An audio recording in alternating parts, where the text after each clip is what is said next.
3 adjectives to describe George. Oh, geez. George is focused. He's very persuasive. Ugh, I hate that question. Driven to fix things? That's more than one word, sorry. Demanding. He's generous. Trustworthy. Brilliant. Ambitious. Very gentle and kind. And he's compassionate. With the support of many, George Wiegers started the Johnson Depression Center. It took all of George's noted traits and more to bring this comprehensive center of excellence to life. Since it began, the Depression Center has changed the lives of thousands of people with mood disorders and depression. And George and the team here are just getting started. I guess my legacy best would be that I made things happen by engaging people. George makes things happen, but that wasn't always the case. A troublemaker and distracted. That's how he describes himself as a young man, growing up in the Bronx, then Binghamton, New York. George and his 3 siblings had a good, but at times tough childhood. My mother was bipolar. A lot of my junior high and high school years, she was back and forth in hospital. George's older sister and his aunt and uncle took George under their wing, and George took to the basketball court at St. Patrick's Academy. Note, big George Wiegers. Upstate New York is a hotbed of basketball, so that engages a young man, in high school. But it was the Army after college that truly turned George around. That all tends to shape you up. After business school, George went straight to Wall Street. There were other opportunities, but nothing quite so exotic and challenging. My professional life was downtown, but my social life was midtown. And that's where I met Betsy. George and Betsy married and became quite the New York power couple.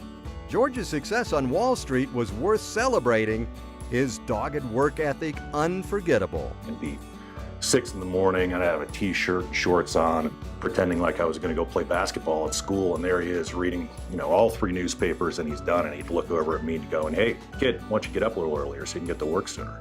In 1994, George and Betsy traded the city for the Colorado mountains. He loves to hunt and fish, and loves to shoot. Their move to Vail meant being closer to their son Alex and their granddaughters Hannah and Lizzie. George and Alex are now business partners. Sometimes in the office, I feel like I'm playing checkers. My father's playing 3-dimensional chess. He's always 3 moves ahead, at least, if not 5. George is always looking ahead, but also behind, at a promise he made with his mom in mind about mental illness. I saw the impact of that on the individuals and on their families and whatever. I always thought, well, if I ever got the opportunity, I would maybe see if I could do something about that. George started with a visit to Dr. John Graydon at the University of Michigan. He said when Ray Kroc built the first McDonald's, it had to work if there was going to be a network. I want to see what this first Depression Center is all about. That's why I'm here. Impressed, George gave the seed money to help form the National Network of Depression Centers, an idea he'd read about in a New York Times op-ed. Said something like, John, I've given lots of gifts, but I don't remember one that I've enjoyed more. That sets the foundation. We need champions like George. Depression Centers now had a champion and a network that would quickly grow. He's the spark plug that got this thing going at the CU Anschutz campus. The Johnson Depression Center was founded in 2008, and George found the right people to lead the charge. I liked George from the very start. Yeah, he always seemed like a straight shooter, and I just felt that he was the kind of guy who could get things done. Beyond the visionary piece of really understanding what could be, he has complete confidence in getting there. A national network, a depression center in Colorado, but there was one more box to check. We've known for a long time that we need deeper understanding of the brain, deeper understanding of what depression really is if we're to build truly powerful treatments. And that's exactly what George has helped us do here at Stanford. Funding for groundbreaking brain research led by acclaimed scientist Carl Diceroth. He's a game changer. George surrounds himself with game changers and pushes them.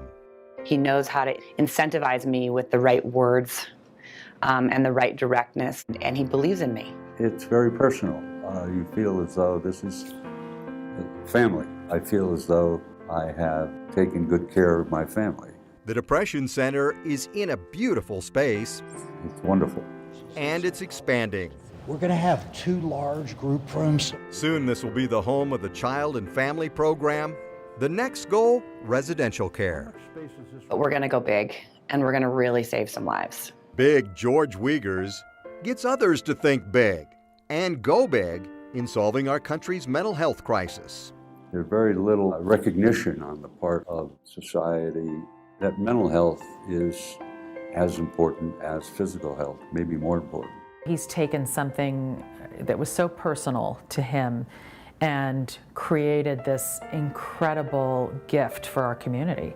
Because without the Depression Center, I think there are many of us who might have really, really struggled and not found a way to get healthy again.